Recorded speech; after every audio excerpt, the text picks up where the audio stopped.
Good morning, listeners. Welcome to Sunday Weekly News Analysis, a news program based on daily headlines of last week compiled by Mr. Nishad Abdulkareem from the leading news portals of Malayalam Manorama, Madharbhumi, Indian Express, The Hindu, CNN, Reuters and other leading news portals. It's Arun Lakshman here, analyzing the last week's news headlines.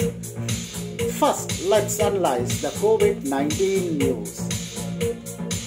Maharashtra, Kerala report highest cases. South African COVID-19 strain detected in 4 returnees center. India set to roll out newer COVID-19 vaccines in next 2 to 3 months, Harshavardhan. Risk of global food shortages due to COVID-19 has increased, says UN.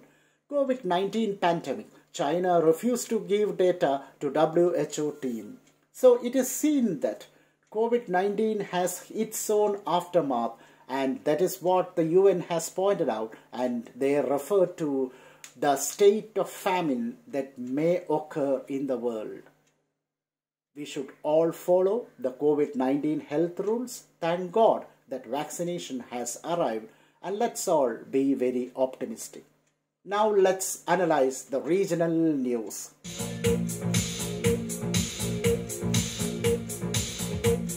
LDF-UDF want assembly election in April. BJP recommends May. Racing for power. Mani C. Kapan announces decision to join UDF. Will contest from Pala. Left, right, left, about, turn. K-phone to boost Kerala. Journey to be an IT hub. Chief Minister. BJP's vote share will double after I join the party. E. Sridharan. Hope faith can move mountains. Cabinet approves creation of 3,151 new posts on Wednesday. Front door opened. Now let's analyze the national news. Petrol at rupees 100. Prime Minister Modi blames previous governments for not cutting import dependence, fretting about dead yesterday. Rahul Gandhi says he forgives Rajiv case convicts. Forgiveness is the best revenge. Supreme Court grants 5-day bail to Siddique Kapan to visit ailing mother in Kerala.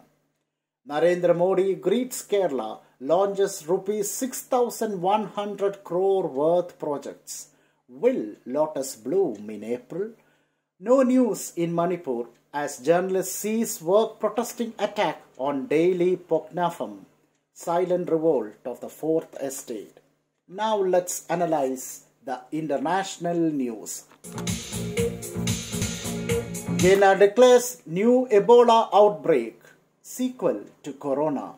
Huge rallies in Myanmar for 9th day as army steps up arrests. Arrest of democracy. Peru's foreign minister quits over secret vaccination. Vaccinated but vacated. Israel blocks shipment of Russian Sputnik 5 vaccine to Gaza. UK Prince Philip taken to London hospital after feeling unwell. Now let's analyze the news related to science and technology. India is putting out its mapping geospatial data available for general use. Now, the sports news. Serena Williams in Australian Open quarterfinals. The news related to natural disaster. Strong quake hits off Japan coast, injuring dozens and triggering blackout. Uttarakhand flood disaster. Rescue teams start widening hole in Tapovan tunnel to reach trapped people. Now let's analyze the news related to obituary. 3 minor siblings drowned in pond in Kerala. Nun 45 found dead in Kori near her convent in Kochi. 2 more bodies recovered from Tapovan tunnel. Disaster toll rises to 58. May all their souls rest in peace. Now let's analyze the vocabulary section. Mr. Lalji Daniel has come out with idiomatic expressions like put under a microscope to examine someone or something very closely, come to a crawl, become very slow, And he even has taught us a Manipuri word called Poknafam, that means birthplace. So good words have been selected by Mr. Lalji Daniel, and we also see that Sophia teacher has really rendered the news very, very effectively and interestingly. So in short, it is seen that Mr. Nishad Abdulkareem has effectively covered all the major headlines from different fields like politics, education, sports, arts, science, and even at regional, national and international level. Good vocabulary work by Mr. Lalji Daniel, sweet rendition by Sophia teacher. Kudos to the entire news headline team. It's Arun Lakshman here, wishing you all a very happy Sunday. Thank you, and we will meet again next week.